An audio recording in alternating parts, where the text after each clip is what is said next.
It's time to fire up the engines another time here for the Roush Performance Esports World Tour 2. We started off just a couple weeks ago at the home of British road racing, Silverstone, where we saw two different makes of car take home the checkered flag between the different sprint and main race. Well, today is a totally different type of track, one that demands speed. And when I say speed, I mean top speed. Welcome to Motorland Aragon. Located about 3 hours north of Valencia in Spain, the circuit is relatively young, being born just 14 years ago back in 2009. The layout we are running tonight is considered the outer configuration with no chicanes and a monster back straightaway. The format tonight will provide us non-stop action, so let's get started right here on Roush Performance Esports with the World Tour 2.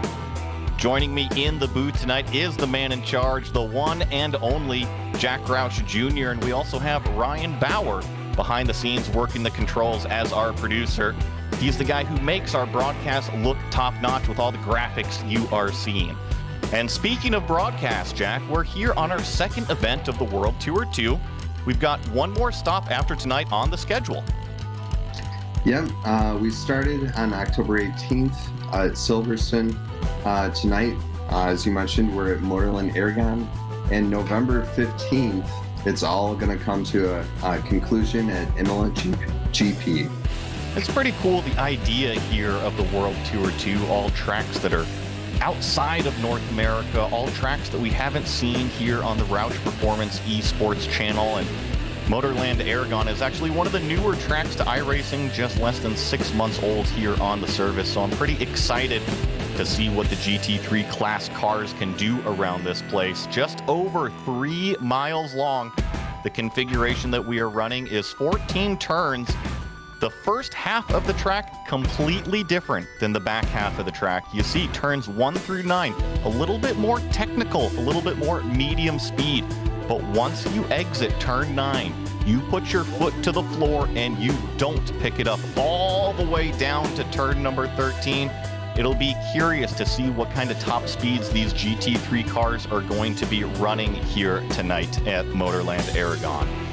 And speaking of the format that we're going to see here tonight, the cars are in qualifying right now. They have 3 laps to set their time to set the grid for our sprint race, right? Our sprint race is only 15 minutes long. And then after that, we just have a very, very quick break and feeds into the feature race of 30 minutes. The big time curveball here, that feature race, the top 8 will be inverted on the grid. So if you won the sprint race, that means you'd have to start 8th in that feature race. If you finished 8th in the sprint race, well, guess what? It's your lucky day and you get to start on pole in that main feature race. And the cars that we're going to see here tonight, Jack, well, guess what? We've got all of the GT3 cars, 8 different ones to choose from.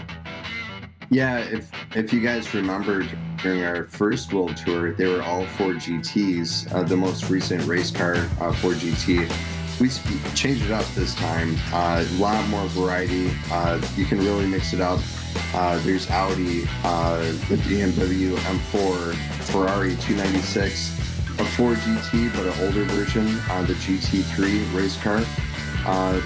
We also have the Lamborghini Huracan GT3 Evo, the McLaren MP4 12C GT3, the Mercedes-AMG GT3 from 2020, and the Porsche 911 GT3R.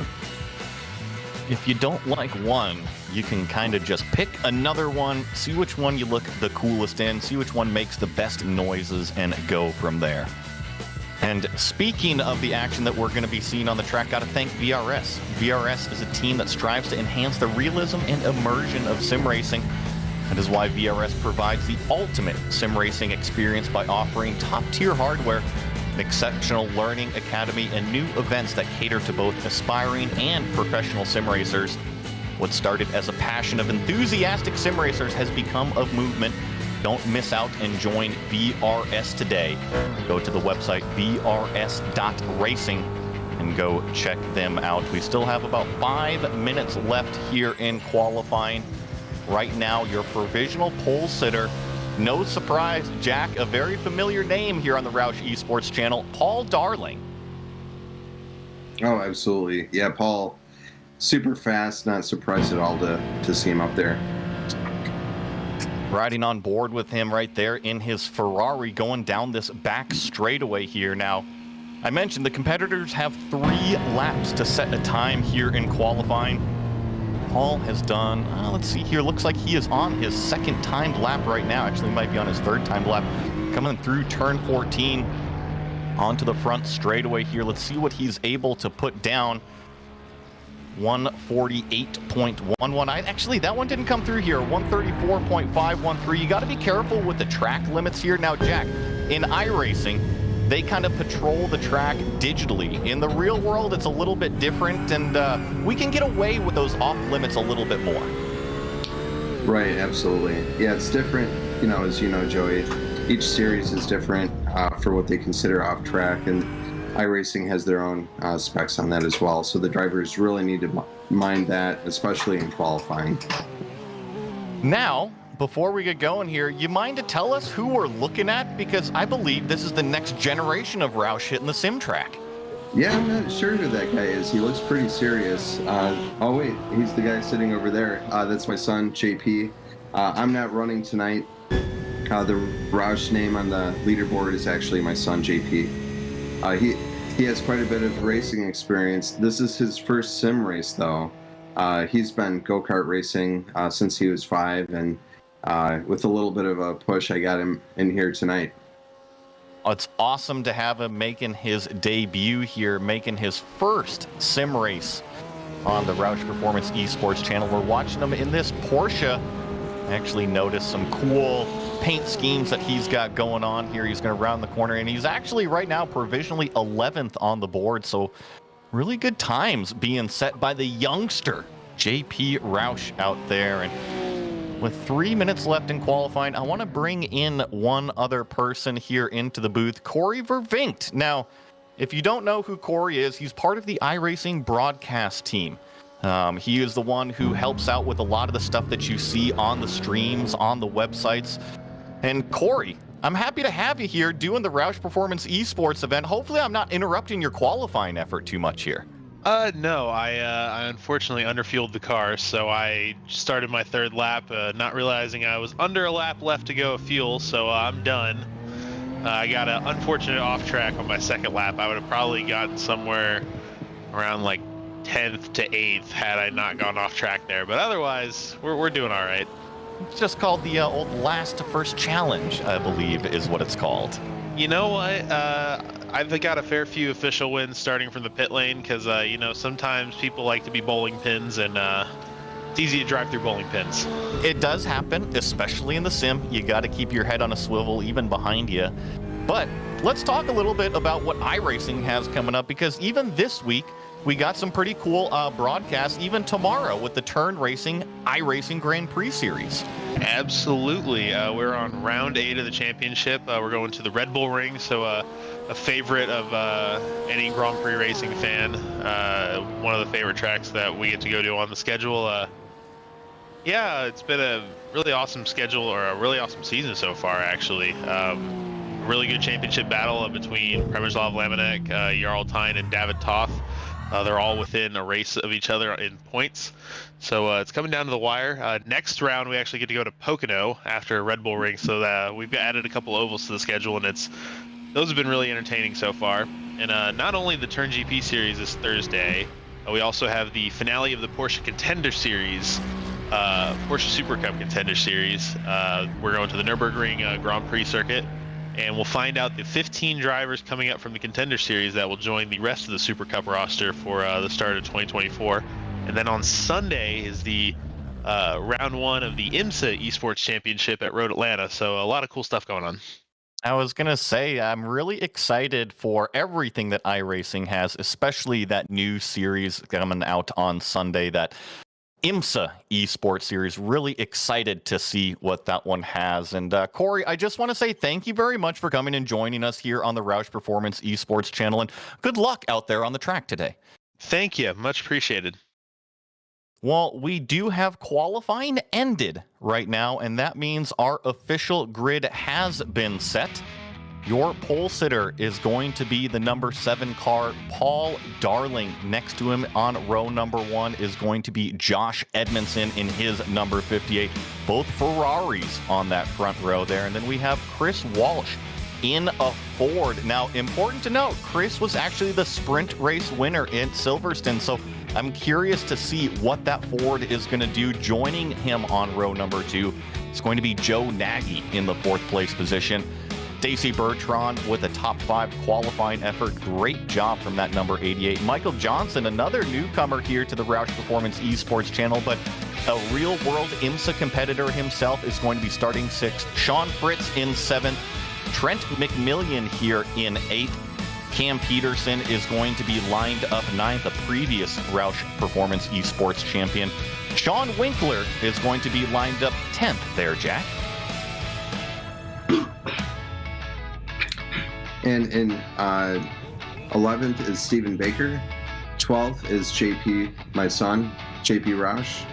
And 13th is old regular Rolly Falgaris. It's really awesome to see Rolly come back and consistently be such a great part of the series. And 14th is Oliver Turin. And 15th is Chris Papa. And 16th is Elizer, or as we know him, Peachy Campos, a really good friend and crew chief of Rolly. And 17th is Corey Vervinkt. And 18th is another regular, a guy that we know, not just in racing, but a good friend, Alex Rufinski. And 19th is Michael De La Sara. And in 20th is Ben Harcum. 20 cars here for Motorland Aragon. I'm pretty impressed because this is a relatively new circuit. Beautiful day, 77-degree ambient air temperature, 81 degrees on the track, albeit a little bit windy.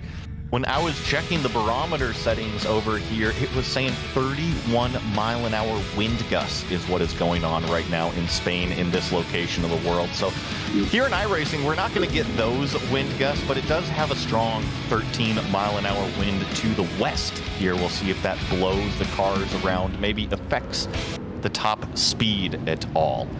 We do have one pace lap here, Jack, so the lights are out. They just have to roll around once, and we'll get a rolling start versus a standing start here. And the drivers, they'll have to wait until that green flag to actually get on the gas. You know how important that is to help avoid any of that accordion effect. Oh, yeah. You know, it's not as crazy as the standing starts that you and I have done, but yeah, it's these rolling starts can be intense. You know, one of the things I'm really excited to see, you know, as this thing starts, is those top speeds at the end of that straight. It almost, I mean, I'd have to measure it, but it looks like pretty much a Daytona class straightaway. I think it's actually longer, Jack. Wow. I think that you exit turn 9 much, much slower than, per se, the bus stop, you know, at Daytona. However, the length of that straightaway is just immensely long. It seems like it almost never ends down there. Right. Yeah, it's impressive. And I think it's going to be interesting to see how the cars stack up with their downforce, you know, even the model of vehicle and the balance of performance, you know, how much drag they have, how much power they have, and how much speed they're going to be relative to each other. Want to draw attention to the number 113 car of Chris Papa. Now, word on the street here is that he's got a new business that he is launching. Might have put the logo here on his Porsche. We'll have to see if it is, in fact, on the side of the car. I heard it is Adrenaline Rush Coffee Company that him and his wife have just started up. Jack, this is kind of fitting here. What goes better with speed than coffee? Oh, yeah. You know, personally, I love coffee. I'm probably a little crazy about it. Before races, I don't care how hot it is. Usually before, you know, on pit lane, you'll see me with a cup of coffee. It's true. I can vouch for it, definitely. Right. Always got the cup of coffee, especially in the lounge whenever we're going over the data or pre anything out there on the track. So before we get the pace car turned off the track, I want to mention one more point because we're still going down this huge straightaway. It's even downhill at this point. You brought up the open setup, the downforce levels. When you run a really low downforce level, you get the really fast top end speed. However, through the first half of this racetrack, the car, it's going to be on edge. So you really have to be careful on how you approach those corners with a lower downforce set. But got the pace car coming through the final corner here, known as turn 14 at Motorland Aragon, is going to be Paul Darling in that red and black Ferrari. He is going to be on the right side of your screen, driver's left. Josh Edmondson in his black Ferrari lined up next to him. You see Barney the Flagman waiting patiently, and now we've got a green flag racing. We see that purple Porsche of Michael Johnson already split it up through the middle in a Mercedes, making it 3 wide into turn number 1, but it's actually Josh Edmondson from the outside of that front row that's going to snag the lead. Paul Darling giving chase. Chris Walsh in that Ford GT in 3rd place. I see JP Roush actually going by Rolly Filgaris for 12th right now. Yeah, it's luckily we made it out of that without any contact at all that I could see. Really great start here. Fantastic start. Really, Josh Edmondson stealing away that lead position from Paul Darling. Going to be curious to see what they all do as we head down into this turn 8 and 9 complex for the first time. This is the slowest section on the racetrack. Come out of this sharp left-hand turn 9, put your foot to the floor, and let that motor sing. Rev it all the way up. See how many gears you got in this thing. It's time to see what speed these cars can make. You know, it's interesting with this long straight. It really has me thinking, you know, for strategy, is it the best idea to be in front of someone as you go into that straight, especially on the last lap? You know, does that set you up to get past with second place drafting you? I think that's all in the chess game, right? That's the strategy game, and it's pretty cool because we get to see 2 different approaches to it here. We're in a 15-minute sprint race, so I feel like these drivers, they're going to be a little bit more aggressive, and then we're going to see a different type of strategy in that 30-minute main race. But one thing's for sure, what you just asked, Jack, Paul Darling passed Josh Edmondson on that back straightaway using the draft. Yeah, I saw that. That was a nice move. A little bit further back, this is Stephen Baker. I think the only BMW in the field. Stephen Baker is currently following Stacy Bertrand in that black and green Porsche. Sean Fritz right in front, and then Cam Peterson in a black Ferrari. A little bit of a poor qualifying effort from Cam Peterson as we ride along with Stacy Bertrand here in this Porsche. Stacy actually had a really good showing at Silverstone. Unfortunately, had some contact in the main race that she kind of fell down throughout the order, but here she goes, taking a look down the inside here of Sean Fritz, which puts her on the wrong side of the racetrack, but it's all down to this top speed. Who's got the wing angle here?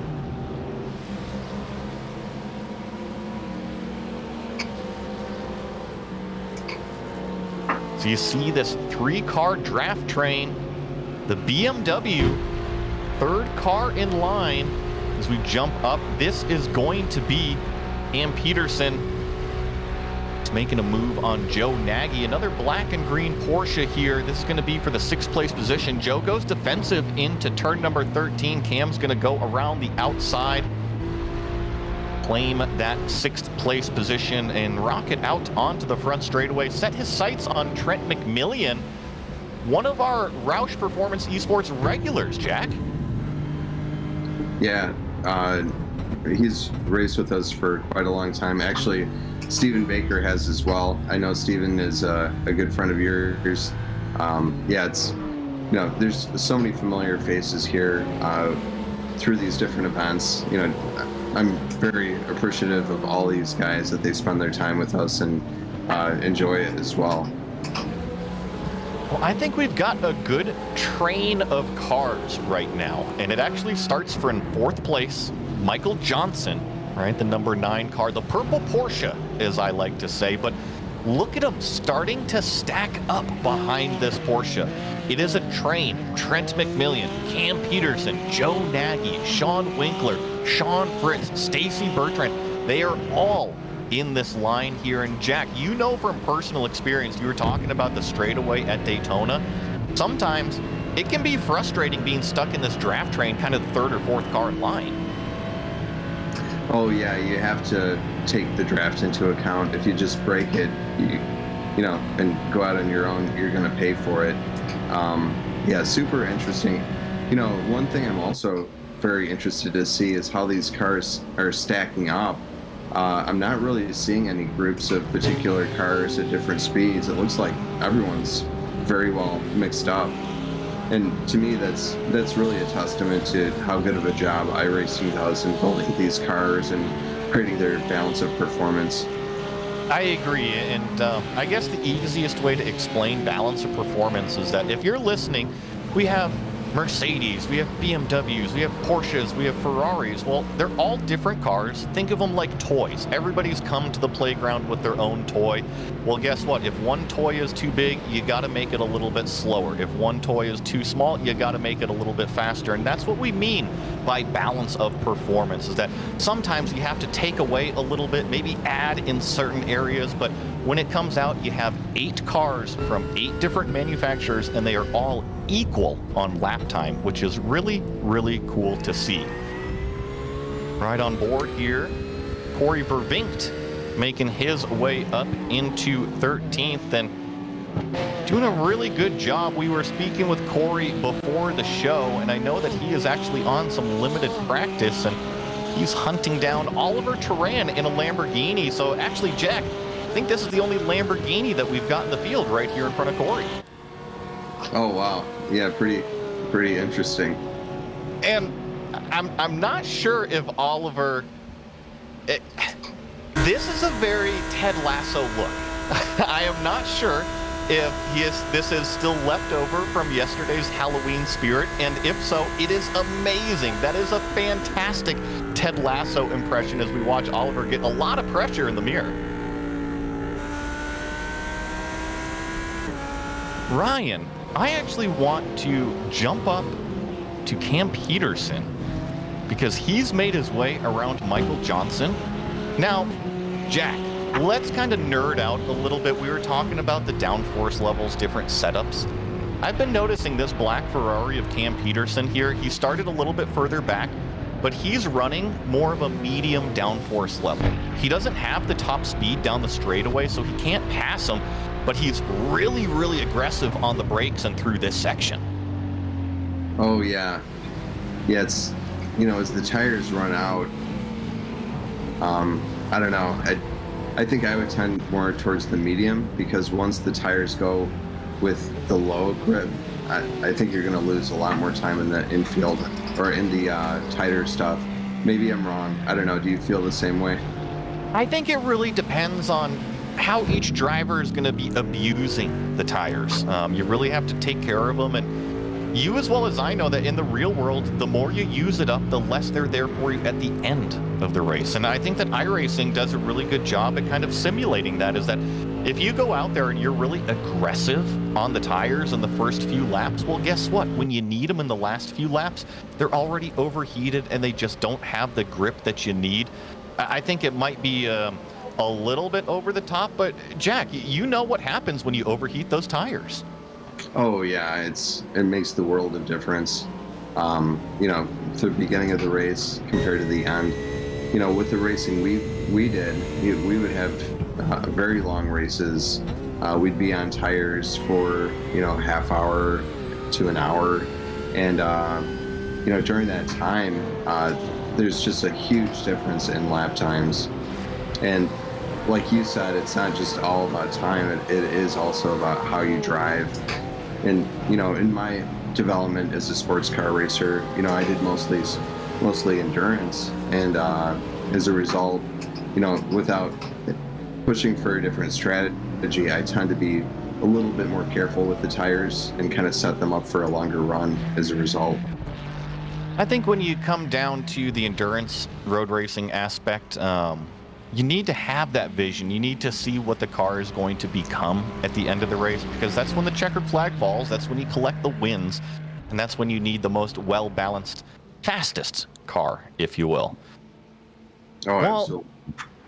something has caught my eye, Jack. You see P2 is somewhere in the last few laps. Chris Walsh has actually gotten around Josh Edmondson, so we've got a Ford GT out there in P2.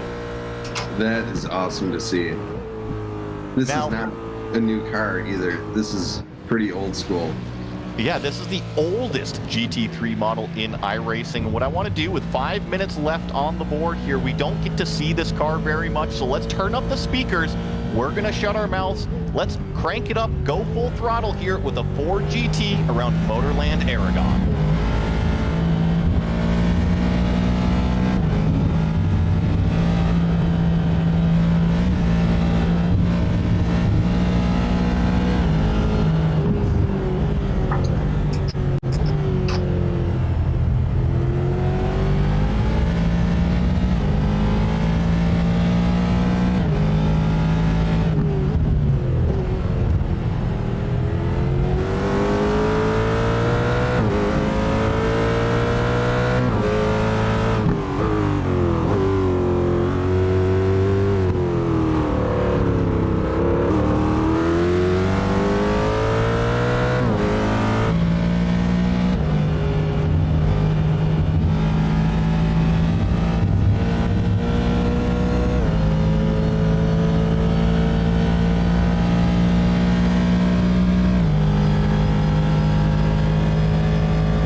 The beautiful sounds of the Ford V8 in the back of that thing, or I should say in the middle of it. He's currently getting chased down by a much newer spec car, the Ferrari 296 GT3 car. This is Josh Edmondson. Something to notice about Josh and also Cam, the two black Ferraris right behind him. They are teammates in the off-road world. They're teammates here in the Roush Performance Esports Series, Nitro Circus Esports members over there. And they really come from that off-road land where they race the Pro 2 trucks, the Pro 4 trucks, and they are some of the fastest on iRacing. So I think it's really cool to have these drivers come from other disciplines that aren't road racing and come and compete here on a really competitive level, Jack. Yeah, it's very interesting to watch. You know, just these two guys here, Chris and Josh. I'm trying to figure out which one is quick and where are quickest and which parts of the track. As you know, this stage of the race, I'm sure Josh is thinking, where am I faster than Chris? Where can I get him? Where can I set him up?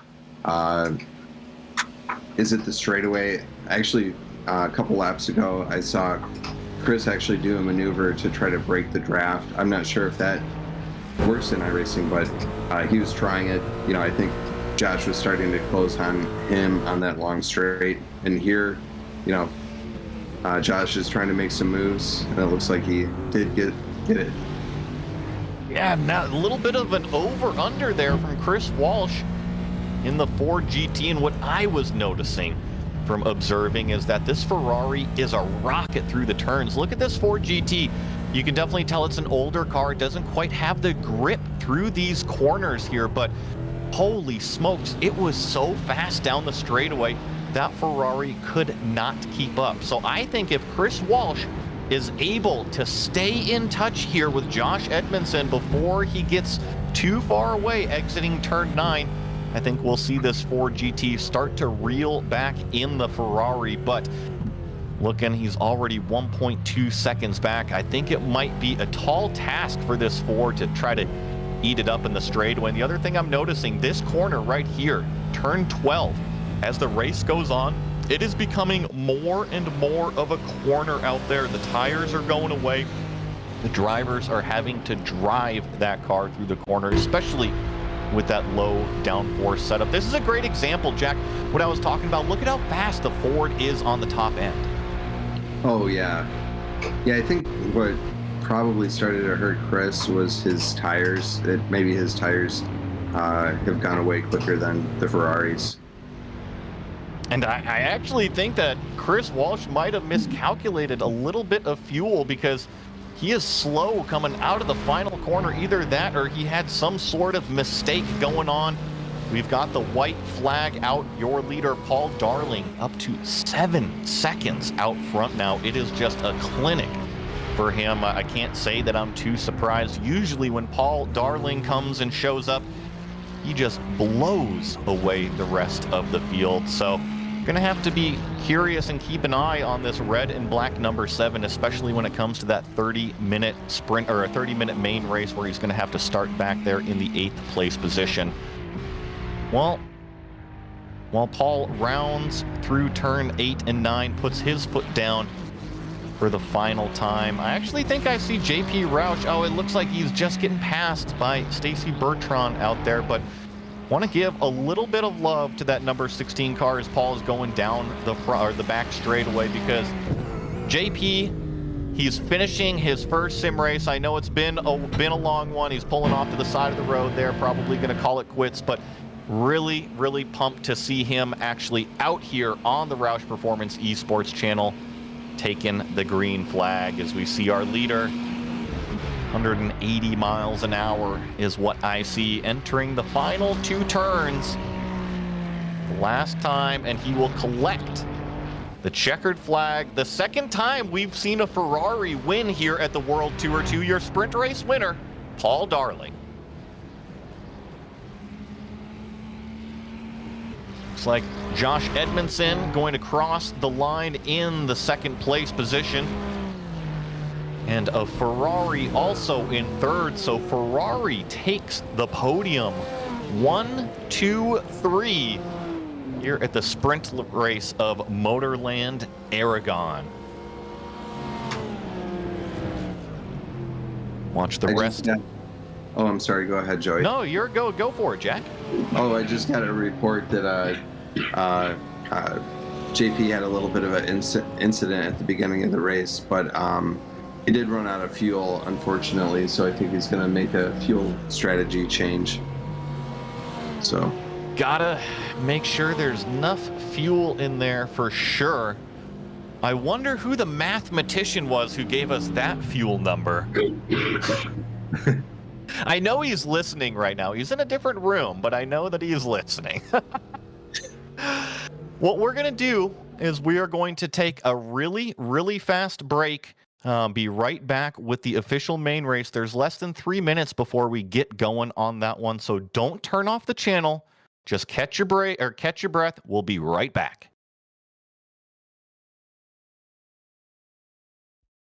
Racing isn't easy, but experiencing it is.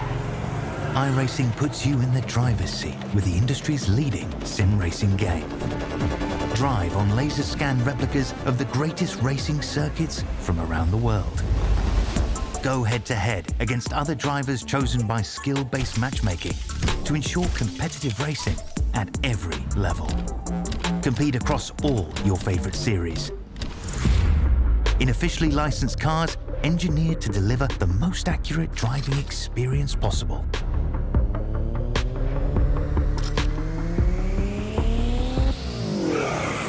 Join a race or host your own with players from across the globe. Race against the computer or in a league with friends. Feel the thrill behind the wheel. Visit iRacing.com.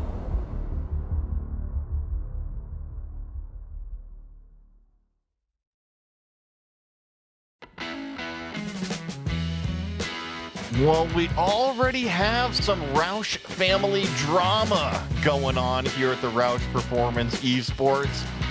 Jack, I believe it's an old friend that got into JP Roush out there on lap number 1. What do you feel about that? Stuff happens. You just got to roll with it. Who know? I mean, I have absolutely no idea what happened, but either way, no one was hurt. No one found anything out. That's all good. No, I just love stirring the pot out here, especially since we are the day after Halloween, right? Still got the cauldron back there, so always love to make some stories and have a few minutes here. What did you think about the first race, the first 15-minute race? Did the track excite you at all? How did you feel? Is this for JP? For you, Jack? Well, for me, I think it's an awesome track. You know, the reason why we did the World Tour in the first place is really to visit and celebrate these iconic tracks from around the world. The World Tour 2 is completely different from our first World Tour. As you know, these tracks are the ones that we've never been to before. I've never seen these before. You know, we really push these to be on the circuit. So it's for me really fun to get the experience of trying new tracks and getting to see the racing here. And on that same topic, it's the reason why we're here at Motorland Aragon. The esports channel has never been here before. It's outside of North America, so it's a perfect fit for World Tour 2. And it's a little bit of a tough sell to everybody because it is new content here on iRacing. You do have to come in and purchase the track. However, I'm hoping that this kind of sheds a little bit more light on this racetrack because I really like the way that it races. We just had a 15-minute race, and the entire 15 minutes, there was battles going on, wasn't there? Oh, absolutely. Yeah, it looked like, there's constantly battles all around the track, from the beginning, or the front runners, mid-pack, to the very back pack as well. I think with this configuration, it provides a couple opportunities to pass down the back straightaway, obviously with the huge draft that you get, but also into turn 1 because there isn't too much of a difference between out of that final turn and going down another straightaway across the start-finish line into turn number 1. So I think if you're going to have a good racing track, it has to have passing opportunities, and it has to have good passing opportunities, not tight, squeezy ones where you kind of have to force the car in there. So, yeah, I do like this racetrack. And speaking of good racetracks, we go to Imola next, an Italian classic. Jack, do you have any practice laps in the sim on Imola yet at all? I do not. I will before the next race, but not yet. I'm excited to check it out. It's one of my favorites on iRacing. It's literally in the heart of an Italian town of Imola. If you've never raced there, go sign up. Our sign up is still open. If you guys are watching this and wondering, how do I come and race? Well, you can follow our Discord. You can follow our Facebook channel. The easiest way is to find us at motorsportreg.com.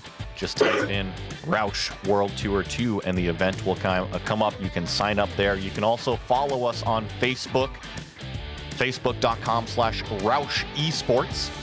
And we have all of the sign-up links posted out there. So if you feel like getting in on some GT3 racing at Imola, we will be there 2 weeks from today. Come join the party. See if you too can claim a checkered flag here on the Roush Performance Esports channel. Well, looks like we officially have our warm-up time over, which means we'll be setting the grid for our main race. Now, Joe Nagy, he will be our pole sitter. Remember, we had a top 8 grid invert. He finished 8th in that sprint race. He is our pole sitter. Stephen Baker going to be lined up next to him on row number 1 in the 2nd place position. Sean Winkler in 3rd. Michael Johnson going to be starting on row number 2 in 4th. Chris Walsh in that Ford GT going to be starting 5th, with Cam Peterson lined up next to him on row number 3 in 6th. Josh Edmondson in the 7th place in his black Ferrari, that number 58. And then we have our sprint race winner, the red and black Ferrari of Paul Darling, starting in the 8th place position.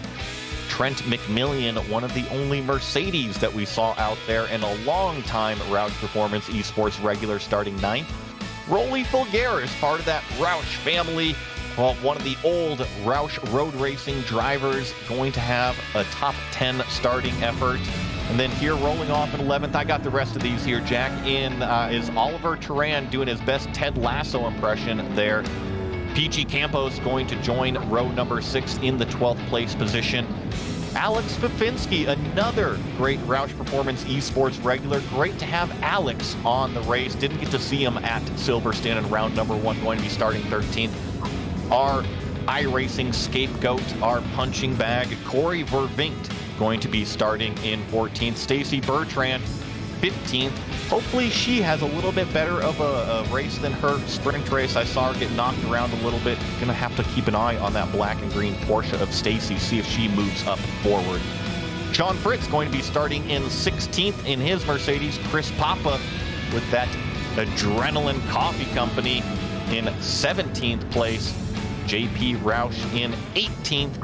And I believe that is going to be all 18 cars. We do have Michael De La Sala and Ben Harcum in session, but I do not see them out on the racetrack. And Jack, check this out.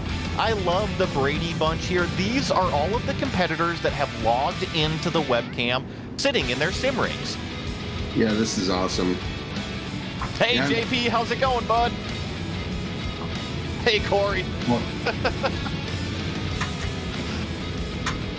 Well, we saw the Ford fall back a little bit in that race. Jack, we've got a different group of drivers up front.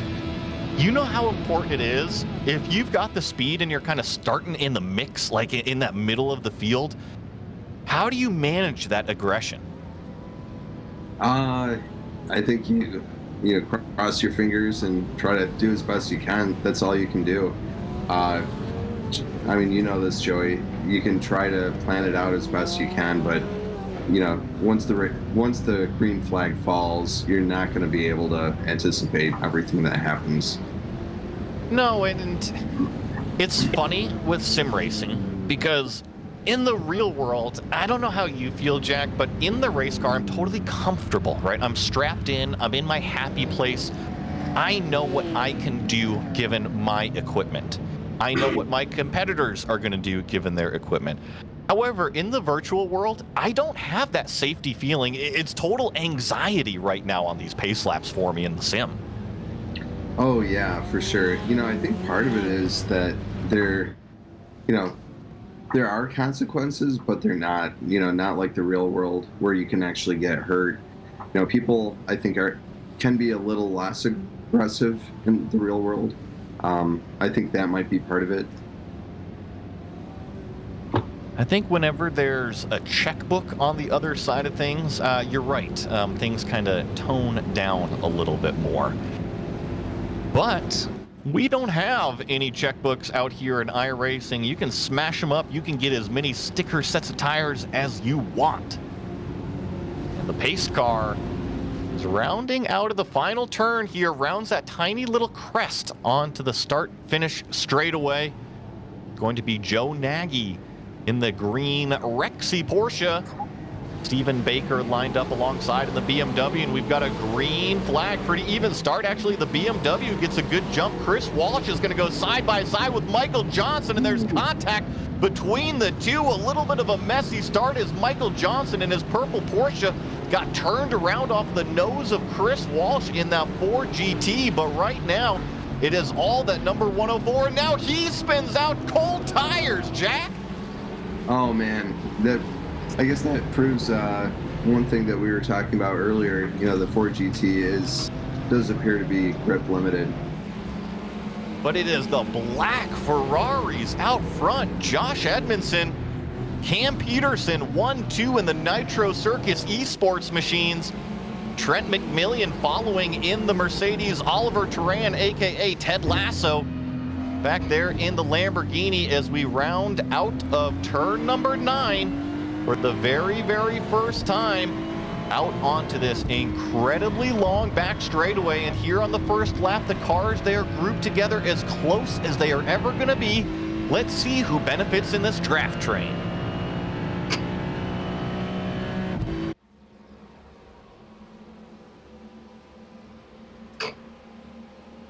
I'm already seeing the cars over 170 miles an hour.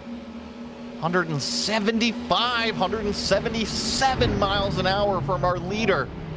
As he jumps on the brakes going into turn number 13, complete the first lap. But I think the biggest curveball that I see here, Trent McMillan in that P3 position. Jack, we really haven't seen a Mercedes up at the front at all, and here we've got one. Yeah, that's an interesting choice. I noticed that Alex Fafinski also drove a Mercedes, I think for the first time. I can't recall what he drove in the first race. But yeah, apparently that car can move pretty well too. We saw some more tire smoke out there as some more cars just kind of getting gathered up. Oh, our leader with a big time wiggle through the mechanical bits. That's going to open the door. Cam Peterson takes the lead away. Trent McMillan, I thought, had an opportunity to try to slide that Mercedes up the inside, but he thinks better of it as we ride on board with Josh Edmondson. Now, I talk about Josh and Cam's setups quite a bit here on the Roush Performance Esports channel. I think that it benefits them a little bit more in the off-road racing world than here in road racing. But Jack, you yourself have tried virtual reality in the sim. I think it's a lot like just putting on the helmet when you actually put that headset on. Yeah, I've just used VR a little bit. I never really got used to it, but I can see that for sure.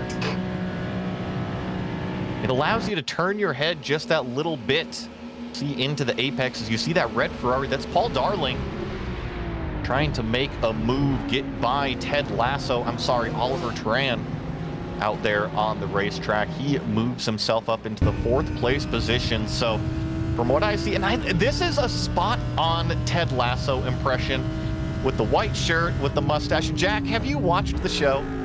I have not. I've seen pictures. I highly recommend it. It's a fantastic show. Ted is a great character, and I will say that Oliver has nailed the character spot on. And remember how I was saying that Stacy Bertrand didn't really have the best of race number 1's, that sprint race? She had to start way in the back. Check out this black and green Porsche. She is up 9 positions trying to take away that 5th spot from Oliver. Yeah, that's impressive. That's quite a run. And now she's in 5th. Yeah, right up the inside of that Lamborghini. Yeah, just like you were saying. I'm curious to see if she's got that downforce trimmed out on this Porsche, see if she can go up and catch Paul Darling, Trent McMillan, Josh Edmondson, Cam Peterson, because really our front 4, despite it being lap number 3, there's only about a half second separating each of these front 4 cars. Actually, Paul Darling right now is making a move for that 3rd place position, Jack. Yeah, it's going to be, not surprising. Paul is just a super solid driver. We saw what he did in the first race, but you and I have seen what he's done in previous races. Just a fantastic iRacer. Now, it was a few years back during the COVID times. Paul Darling, definitely one of our biggest winners. We were giving away a lot of stuff back then. I think that Paul got a new rig. He got some tires from Continental Tire, a great partner of Roush Performance Esports. And oh my goodness, Jack, take this one away. JP, he's currently holding off Joe Nagy and Chris Papa. Oh no! Oh no! Got a little bit of help there from Chris Papa into turn number 1. Just the slightest of touches sent JP around, but I don't know if JP noticed. Chris actually let up off of the accelerator, put his hand in the air. He said, "I'm sorry, that was my fault." He did not take that position. He let JP have that spot back. Sorry to JP. Oh, that's very good sportsmanship. Yeah, that looked like an accidental hit, very light, but sometimes that's all it takes. I know I've hit people on accident. I had an incident with go-karting this year where there's a guy I was working on passing and bumped him a little bit, didn't expect him to slow down through a high-speed kink, got him a little bit, pushed him off the track, and, I slowed down and let him back by. You don't really want to pass people like that. I think the whole point of racing is that we're all out there to do the same thing, right? We all want to win. We're all kind of the same type of mind that, guess what? We like racing. That's why we're all here. And it's better to go out there, get to know everybody, be on a cordial relationship, and then that way you can talk after these races. You can smile. You can jest with each other after this stuff. And that is what racing is all about, is getting out of the go-kart, getting out of the car with a smile on your face, hanging out with your friends, and really experiencing what racing can do for you. And Jack, it kind of sounds a lot like why we started this Roush Performance Esports channel back in the COVID times, is that give a great place to come and hang out and to race at. Oh, absolutely. That was it. During the pandemic, we spun this up in a time, it was, a time that really is not a whole lot of fun to think about, but, there were not sporting events, there were not club events, it was very, very limited, and, we try to entertain people, get the participants involved, and, it's been a lot of fun ever since then. Paul Darling, ooh, you see Josh Edmondson go defensive here. Paul Darling trying to steal away the second place position. Who's later on the brakes? It's going to be side by side into turn 13. I think Paul's going to try and over-under here in 14. He's really got the grip loaded up on the front end of this red Ferrari. Now he's on the left side of the racetrack, exactly where you want to be going into turn number 1. I expect Darling to get this pass done, but Josh Edmondson really late on the brakes, doing a really good job at defending, and the track actually bends back around to the right side here. Another right-hander going to give the lead to Josh Edmondson, so he will be able to defend that second place position from Paul Darling. A really good defense. It actually allows that Mercedes to kind of close it back in, and Cam Peterson is saying thank you very much. Keep going side by side, as I don't think it's over yet. Paul really wants the second spot, but Josh easily going to over-under this one. Yeah, it really shows the skill, honestly, of both of these guys. Not even a hint of contact. Total respect between both of them, and they're both just getting it. I tell you what, I thought that there was a couple times that Josh was clear of Paul, or Paul was clear of Josh, vice versa, and they left each other room. Like Jack was just saying, the respect level between the competitors out on the racetrack, it's awesome, as we are now side by side. If you are curious what about $1.5 million looks like rolling down at 170 miles an hour side by side, well, this is it. Two brand new Ferrari 296 GT3 cars in a braking duel. Paul Darling in the red car, Josh Edmondson in the black Ferrari. Looks like Paul Darling is finally going to edge out that second place position, but Josh immediately back on the offense, and I actually think he's got to give up a little bit of time right now. I think he drifted out a little bit wide in that final corner. He's got a little bit of a time slowdown. That's going to cost him. Jack, in the real world, we don't have to deal with that. If you go out of bounds in the track, you can just kind of get back, no big deal. But here in iRacing, they actually time penalize you if you go too far out there. Right. Yeah, that is a tough thing. It looked like he just got, just happened to push it a little too hard and got offline, just enough where it triggered that process with iRacing. Now, I know we don't have like a voting system here per se, but I am going to put Stacy Bertrand. Granted, we got 19 minutes left. I'm going to knock on wood over here. Hopefully I don't give you the commentary's curse, Stacy, but I really do feel like she is the driver of the day, at least so far. Up 10 positions. right on the back of this Mercedes. And I do think that she's got a great race setup here in this Porsche. We've been talking about the different downforce levels, different types of setups, Jack. You know that there's good cars that you can just go do laps in, and then there's good race cars. There is a difference. Oh, yeah.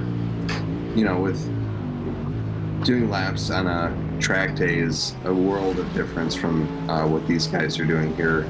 You know, a really great race car, you know, you have to be able to trust it when you are racing not on the perfect line and have to adjust and, you know, work your racecraft. Very different.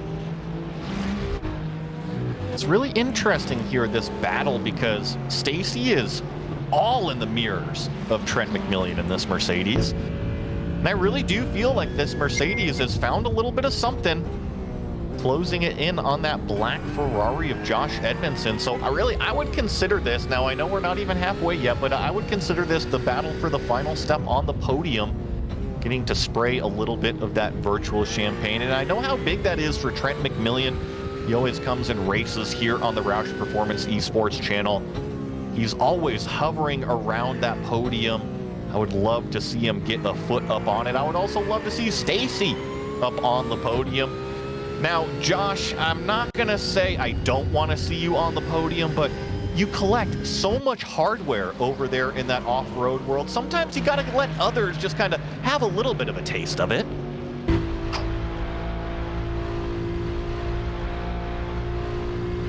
Yeah, it's impressive Josh does so well here. You know, to be a specialist in one discipline of racing, you know, if you're not into racing, you may think, well, you know, you're a race car driver, you can drive out anything, but there's so much to learn about, you know, each unique discipline. You know, road racing, even open wheel is different, oval, dirt, you know, very rarely do you see one person who's really good at one just going and repeating that same success in other disciplines. Riding on board with the only Lamborghini in the field, hunting down Stephen Baker in that BMW. Always love the different sounds. Jack, now I know that you do, or I shouldn't say that you do, but you have raced a lot of the different GT3 cars in iRacing. Is there one that you like the sound of the best? You know, they all sound great. You know, the Lamborghini, I think, you know, aesthetically, it's a pretty hard one to beat. You know, I've always liked Lamborghinis ever since I was a kid. And then, you know, there's the Ford GT as well. Great car. I've always loved that one, and the V8 sound of that as well. Yeah, I guess I could keep going here, but the McLaren actually is another pretty amazing sounding vehicle as well. Have you run that one? So, not recently, okay? And I'll get in too much trouble if I say when. One cool thing about that McLaren, though, Jack, is that it is a barbecue machine. It is meant to toast the hot dogs, to toast the s'mores. And in iRacing, when you race that McLaren, just like, remember, we saw Paul Slavonic in it at Silverstone, it has got the flames coming out the back end, doesn't it? It does. And I actually saw that in real life when I raced in England in the British GT series. There was a McLaren there that was definitely cooking some hot dogs. Well, we officially have two battles on the racetrack going on, and Stacy Bertrand did get around Trent McMillan for the fifth place position, or I'm sorry, for the fourth place position. I do want to show that pass here in just a little bit if we can, but right now, Paul Darling is hunting down Cam Peterson. Cam had about a 2.5 second lead when Paul was battling his Nitro Circus Esports teammate of Josh Edmondson back there. But now that that red Ferrari has gotten into clean air, he has just hunted down the black Nitro Circus Esports machine. And you see Cam Peterson already go the full defensive route all the way down to the inside of the racetrack, trying to serpentine, try to break the draft, whatever he can. But Paul Darling, 173 miles an hour, 174, 175, late on the brakes, going into turn 13, side by side for the lead. Little bit of deja vu. This is exactly what we saw when he battled Josh Edmondson, and now they went side by side for pretty much half a lap. We'll see if Paul Darling forces the issue here in turn 1. No, he decides to stay in line one more time.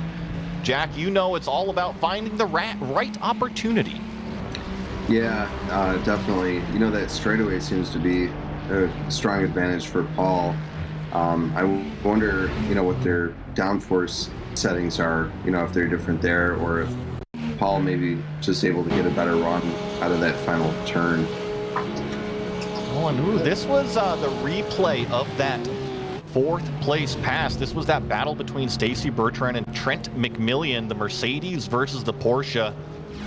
And ultimately, it was Stacy with a really strong move to secure this position. Got it all done here, and I'm looking at her on the racetrack right now. She's actually gapped it out about 3/4 of a second to Trent. So she is definitely set the hair on fire and has got some paces. We're going to watch another charge here from Paul Darling. Jack, you know it's all about timing the move in the slipstream too. Oh yeah, for sure. Sometimes if you pull out here too soon, the car kind of stalls out. You don't get far enough out in front. But it's all that mind game. It's a little bit of a chess game right now between the two Ferraris. They are close enough on top speed. Oh, and a little bit of wiggle from our leader there through the middle of 13 and 14. Paul Darling had to get out of the gas, not to get into the black of our leader. Really respectful racing out of these two. We mentioned how fast Paul Darling is. Well, he's also an incredibly clean racer, like Jack was mentioning. But I gotta think, Josh Edmondson, only about 1.4 seconds back. How long can these two afford to battle, afford to fight before he brings in this black number 40 or black number 58 into the picture? Yeah, Josh is floating around back there. You know, at some points a little closer to them, in some places falling back. He just got a few tenths just right now. I think Josh is going to be in the mix here.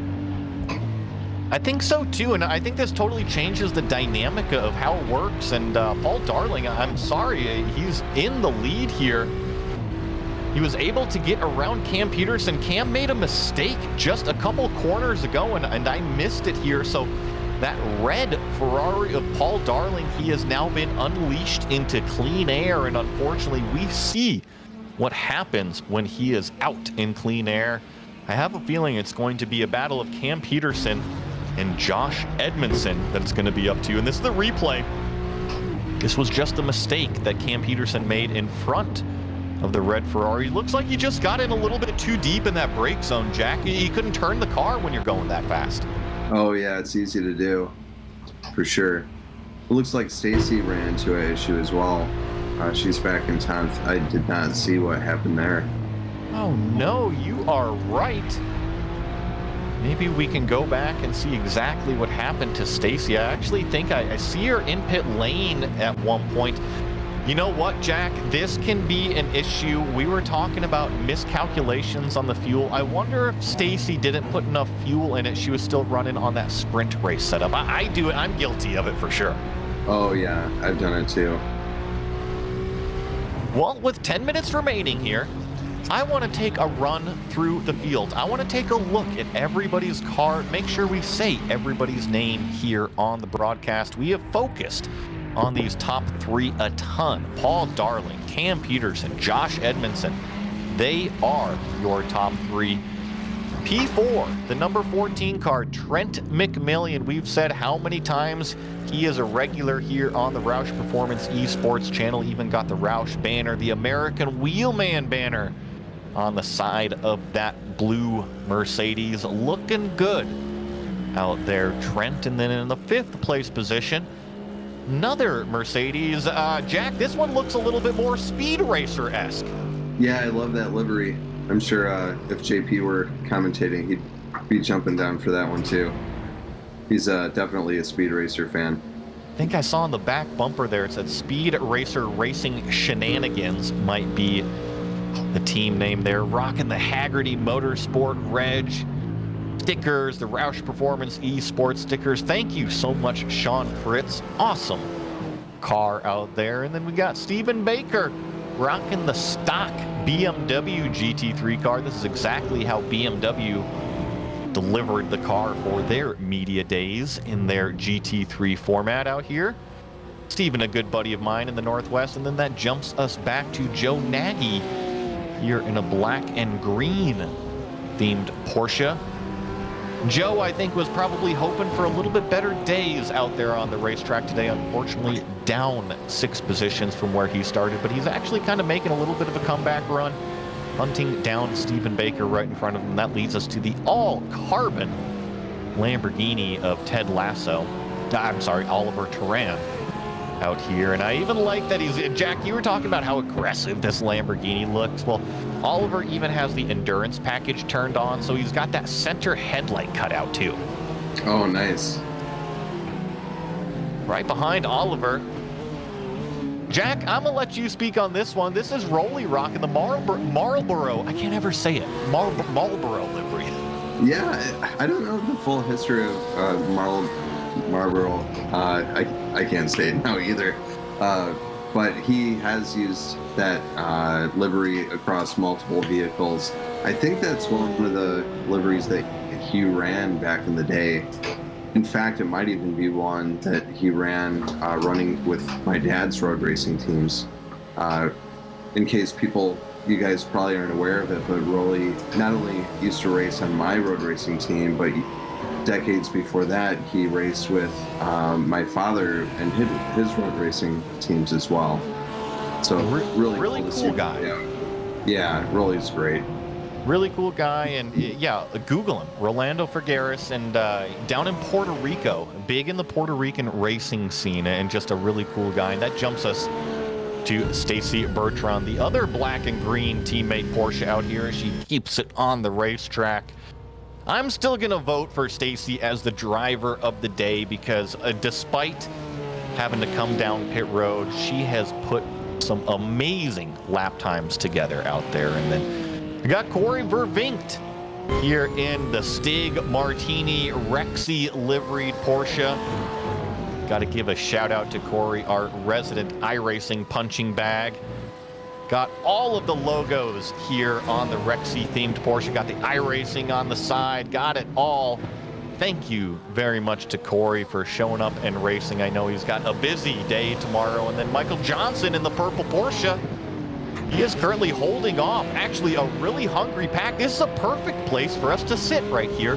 Haven't mentioned Michael Johnson in this purple Porsche too much. Now, if you say, hey, I might know Michael Johnson, yes, he is a voice on GSRC as well as a few other of the sim racing channels. Yes, he is a real-world IMSA racer, so you've probably seen him on TV as well. And speaking of real-world racers, right behind Michael Johnson is Chris Walsh, another real-world racer. Not having his best of races, he had a better race in the sprint race. However, Chris races in SRO World Challenge in a variety of different cars between GT4, TC cars, all sorts of different stuff. Always happy to have Chris Walsh here on the channel and happy to have a Ford GT being on the screen as well. That jumps us back to Sean Winkler. Now, Jack, this is the true Rexy car. You see the T-Rex? This is an IMSA tribute car. That is cool. Rexy became a fan favorite over the last year or two with the IMSA crowd, so pretty cool to see Sean Winkler out there rocking that Rexy theme. And then looks like we have our youngest competitor here in the sim. Jack, who is this kid? I'm not sure. He looks famous though. That's my son JP. You know what I can say is that he definitely looks hot right now. He's not on the not hot category, if you know what I mean. Oh boy. Well, JP Roush doing a really good job And everybody, I want you to put your hands together for JP out there, because this is his first sim race here in iRacing. It's taken a little while to get him here on the sim. He does a ton of go-karting, and I know that he is very experienced in his go-kart. He's very familiar in his go-kart, and oh no, Chris Papa, second time in this race. Oh no, from Chris Papa, got into the back of JP, but just want to put my hands together for JP. I'm happy that he's here on the esports channel, getting his feet wet in the sim racing world. And then this is Alex Fafinski. Jack, you know Alex very well, and it is very fitting that Alex is rocking a red, white, and blue American flag on this car. Oh yeah, very patriotic guy. Again, great friend as well. And the final car we have on the course today, Peachy Campos, known as Elizer Campos in the sim, but he goes by Peachy. So if you see him out there, call him Peachy. That's what he refers to himself as in a yellow Volt Mercedes Porsche. And I'll give a shout out to Trent Hinman, one of my buddies who races that Volt car, as we take an eye on our second place battle. Josh Edmondson has caught his teammate Cam Peterson. I shouldn't say caught, he's been there this whole entire time, and now with 2.5 minutes here remaining, looks like these drivers are going to have about 2 laps left. Jack, this is going to be a street fight. You know how it is between teammates. You practice together all the time. You know their strength, you know their weakness. It almost makes it more intense of a battle. Right. Yeah, you just hope they don't get any contact and have hard feelings. Well, it is the battle of the Pimax headsets out here. Nitro Circus Esports. Cam Peterson currently in second place. Josh Edmondson third place, but they are battling it out right here on Roush Performance Esports. Who is going to stand on the second place? Who is going to be on that third rung of the podium? I think no matter what, though, Paul Darling is going to collect another win unless he makes a mistake out there on the racetrack. And out onto the back straightaway another time. Jack, you see how much these cars are using up that extra bit of road. You can definitely tell the tires, they're pretty much gone at this point. Oh yeah. No, I think that's a big reason why, the Ford GT, the older edition, I was expecting, given what we saw at the end of the sprint race, this race is twice as long. He's had tires that were that used at the halfway point for this race. So I think he's really got his hands full. Probably the most grip limited car of the field, yeah, it'll be wild here. I don't know. Looks like we have a few pretty tight battles. Third is closing in on second. This right here, this will be interesting. Now, JP has the leader right behind him in Paul Darling. Now, Paul has plenty of time to spare. He's a very smart racer. He's going to go to the inside here. Gets squeezed a little bit, but JP notices the car there. He sees the leader, lets Paul Darling through. That is not the easiest thing in the world to do, especially here in the sim. Jack, you know that those blind spots, they are all over the place, and that was really good heads-up racing from JP. Yeah, actually, he made a really good point during practice right before the race. He was complaining, the frame of view was not wide enough. So we widened that so he could see cars and avoid contact. And, that's why the result is what you just saw. We are watching that red Ferrari of Paul Darling go down the back straightaway at Motorland Aragon for the final time. You see the two black Ferraris in the background going serpentine. They are battling for what is the second place position. We're going to keep our eye right here. This is Josh Edmondson going to the outside, trying to outbrake Cam Peterson. I bet you he is going to try the over-under as Paul Darling crosses the line. He will win your sprint race. Looks like Cam Peterson will hang on to that second place position with a valiant defense. Josh Edmondson will have to settle for third, that final step on the podium. The Mercedes of Trent McMillan, so close to spraying some champagne, but a fantastic result for this Mercedes to finish in the 4th place position. We'll watch as the other cars round through the field here. Rolly Filgaris chasing down Oliver in that Lamborghini, but Jack, we just finished 2 races here at Motorland Aragon. We had been talking about 8 different cars of GT3s. Well, guess what? It was Ferraris that swept the podium on both of the races. Yeah, it's the Ferraris looked really good out there. What we are going to do is take a very, very fast break. Be right back with your official results right here on the Roush Performance Esports channel and your post-race interviews. Racing isn't easy, but experiencing it is. iRacing puts you in the driver's seat with the industry's leading sim racing game. Drive on laser scan replicas of the greatest racing circuits from around the world. Go head-to-head against other drivers chosen by skill-based matchmaking to ensure competitive racing at every level. Compete across all your favorite series. In officially licensed cars, engineered to deliver the most accurate driving experience possible.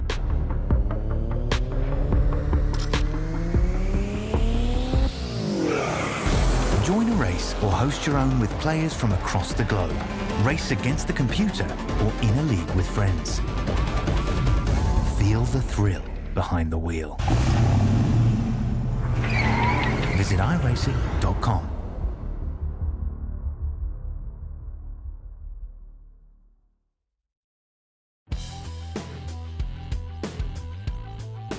If you are unfamiliar with the name Paul Darling, well, you should remember it after tonight. Not only is he a previous Roush Performance Esports champion, but he just swept the dang thing here at Motorland Aragon. Pole position, sprint race winner, main race winner.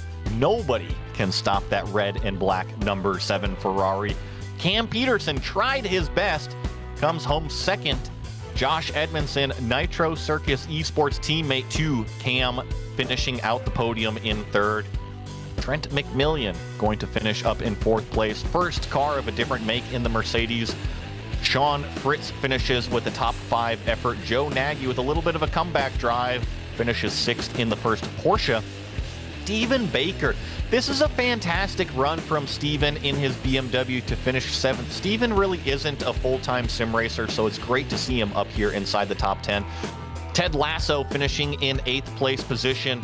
Rolly Filgaris in 9th. Stacy Bertrand, I think the driver of the day. I just think she miscalculated that fuel calculation, dropped her way down the order.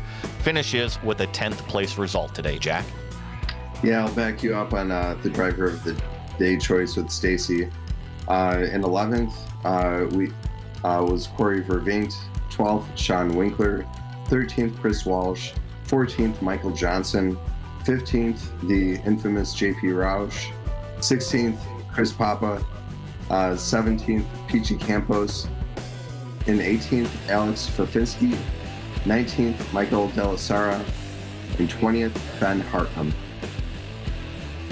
Well, as we get everybody in here, I think I'm going to bring down our 2nd place finisher, Cam Peterson. Cam, how are you doing today? And congrats on the 2nd place in the main race. Yeah, thank you. I'm doing pretty good, I think. I think I finished where I think I should have in the long run. My qualifying efforts were not up to par. I really messed up my qualifying really badly. So, but I was able to pick off a few cars, pick up a few spots, and no, it was a blast. Watching Paul go around there, I definitely learned some things, no doubt about it. He was just on rails all night. I think I could maybe do 1 lap as quick as his fastest lap, but that was it. I could not keep up with his consistency today. I don't think I have quite the experience in this car to be able to do lap after lap like he can, but maybe someday, hopefully, fingers crossed. Well, I think that you do extremely well, especially considering you are our fish out of dirt, if you will, if you remember that. Now, you come from the off-road world. It's great to see you. I think you did the supercar series with us. Was that right? Yep, that's Okay. right. Yep. And now you're here in the GT3 series. What brings you to the road racing side of the Roush Performance Esports channel?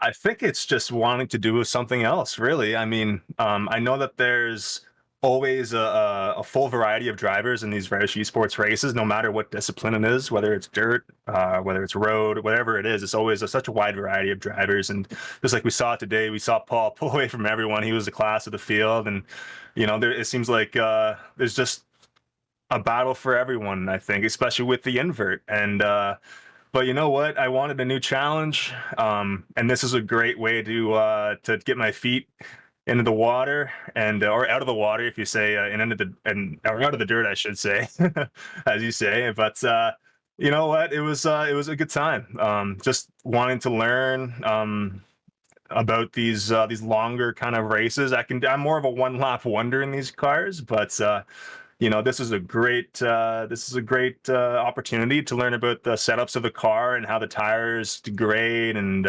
watching the guys who know what to do, like Paul, and Chris Walsh as well in the last race. I mean, those guys were on rails, just watching what they're doing, their strategy, and learning from it. Now, you got the teammate in Josh Edmondson out here. Were you running the same setup as him? Do you guys work together when it comes to that? What is that camaraderie like? That's pretty much spot on. We're always tossing setups back and forth. We're not officially on the same team, but we might as well be. Him and I are always communicating with one another in terms of what we should do, when and where, and maybe, like he didn't have quite as much seat time as me, I think, at this track, and I was able to figure out like a little bit of a setup that maybe a happy medium of sorts for this specific track, and I was able to toss that to him happily. He'd do the same for me, and yeah, same with Sean Winkler. He's also part of the Nitro Circus team with Josh, and if he was driving the same car as me, I would have tossed him a setup too. It's all about camaraderie, and I think that stems from that off-road side. We're all just kind of looking out for each other, and just trying to have as much fun as we can with one another. Well, Cam, thank you very much for showing up and racing. You're one of the favorites here on the channel. Anybody you want to give a shout out to? Yeah, absolutely. First and foremost, Roush Esports, Roush Performance. You guys for putting all this on. Stoked to watch the broadcast back, and thankful that I can watch it anytime on YouTube or Facebook. Thanks to Josh and Sean for racing with me too from Nitro Circus. Hats off to them, and thanks to Sim Magic. They're my official sponsor, and they're the main reason why I'm able to do so well with these races that I'm not so not so experienced in. And yeah, thank you to everyone watching at home. I'm sure I have a couple viewers or some viewers eventually, and yeah, thank you everyone. Thank you. That was Cam Peterson finishing second in the main race today. Actually, I got to tally up all of the points. I think that he'll probably be the points leader when we go into Imola, but I've brought Paul Darling now into our booth. Paul, do you have a speed that's slow? Because apparently you only have the turtle speed, the fast speed. That's the turtle speed? I'm sorry, the rabbit speed. I'm over here. I got them all backwards, didn't I? Yeah, no, that was a really fun race. It was great racing with Cam and Josh there after the first corner melee, you can call that. Talk me through that. Turn one in the main race. I think I saw 3 wide, a little bit of contact right in front of you, and you didn't end up the best. I want to say like you were 5th or 6th after that. Yeah, I dropped way back after that because my priority was just do not get hit, don't get damaged. It's a 30-minute race. So just prioritize making sure I wasn't going to brake check anyone behind me. Looking ahead, it's like, I'm just staying out of this. And I did lose a bunch of spots, but I had to rely on my pace to make it back. You're always one of the most savvy, one of the most fastest drivers on the track. You battled 2 other Ferraris. Do you feel that it was maybe just practice time and understanding the GT3 cars that you were a little bit faster than Cameron and Josh? Or maybe did you have a little bit of a lower downforce setup? What was the edge that got you around them? I was just talking with Josh in the Discord. So I think he and Cam are both, he's with Cam on the dirt side. I thought Cam would have a really good run with me, but I don't think either the setup didn't have long run capability, or not sure what it was. But high downforce here was actually the trick. And I think they found that out. They started low and gradually went high, and I started high and gradually trimmed off a little bit. Always have to find that happy medium of what is going to work best. And we head off to Imola next round. A totally different style of racetrack. Are we going to see you out there, Paul? I think my schedule is currently open for that. So yeah, I'm looking forward to running with you guys for that. Well, I got to say thank you very much for coming out here and racing on the Roush Performance Esports channel. The floor is yours. Anybody you want to say hi to? I just want to thank you guys for putting this on. And it's good to see JP out there now. Yes, I saw it here real fast before I let you go. Were you questioning sliding up the inside of him there on that final lap, or did you have trust in JP?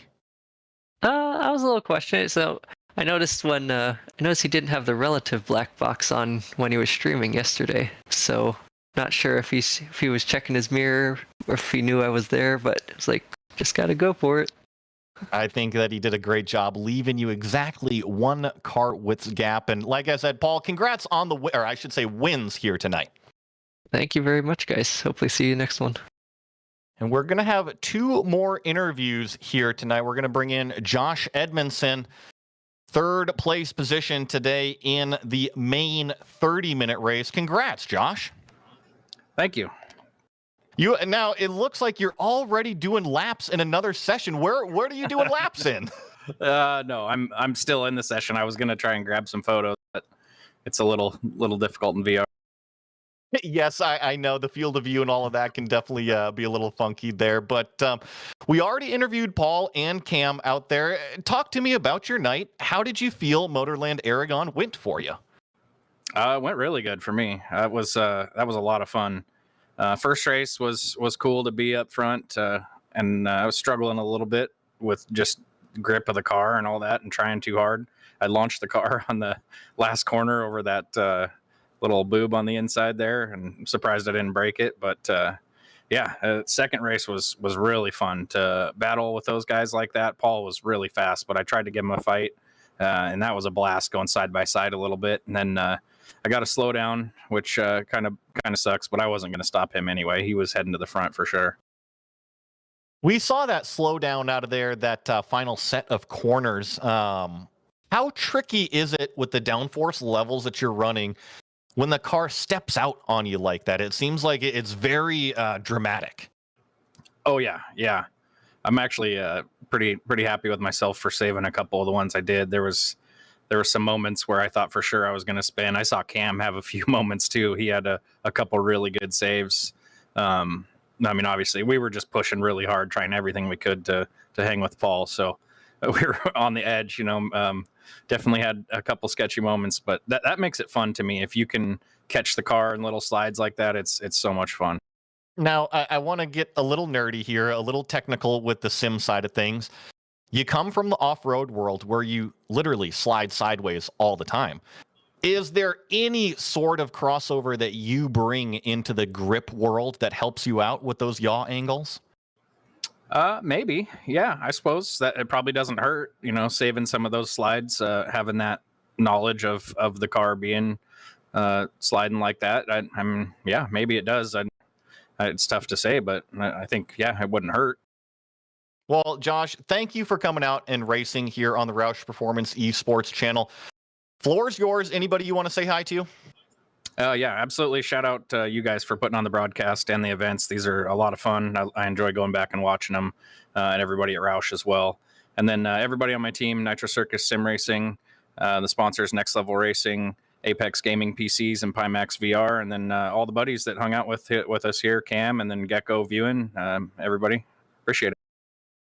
That was Josh Edmondson finishing third today here in the main race. I wanted one more interview. Jack, is JP still around? Oh, we just lost him. I thought you were going to interview some people, so I sent him off to bed. He's got high school in the morning. No problem. Tell you what we're gonna do. Let's just bring in one final one as a really fast, because I thought that she did an awesome job out there today. Stacy, you have my vote. You have Jack Roush Jr.'s vote. You are the driver of the day today. We saw maybe a little bit of a mishap on the fuel calculation that sent you down pit road. Yeah, I did blow it. I was working with my teammate Joe, and we were working on the setups and stuff, but we didn't work on the fuel calculations, and we just, and then I got in there and I just ran out of fuel in the heat race, and then I ran out of fuel in the main. I didn't put enough in. I thought we'd run another session the same distance, and no, it was all wrong. It was just a little unfortunate to see, because you had moved up, I think, 10 or 11 positions at that point. So I got to say, keep it up. I thought you did amazing out there, a totally different 180 than Silverstone a couple weeks ago. And I hope here in a couple weeks at Imola, it keeps going that direction. Yeah, I hope so too. I noticed that Paul was behind me after lap one, and then he got around me, and I'm like, okay, Paul, pull me through, baby, just pull me through. I know I got some speed, so and I changed my downforce, so it's like the car's hooking up, and then I got that Lamborghini in between us, and I was like, oh no, and then it took me forever to get around him, and then by that time I had lost the draft. I said, wow, what it could have been if I could have just hung in the draft with Paul, or just pull you up. That's one of those racing things where it's like just tag on the back of somebody who's gonna be your tight end and just follow that guy through.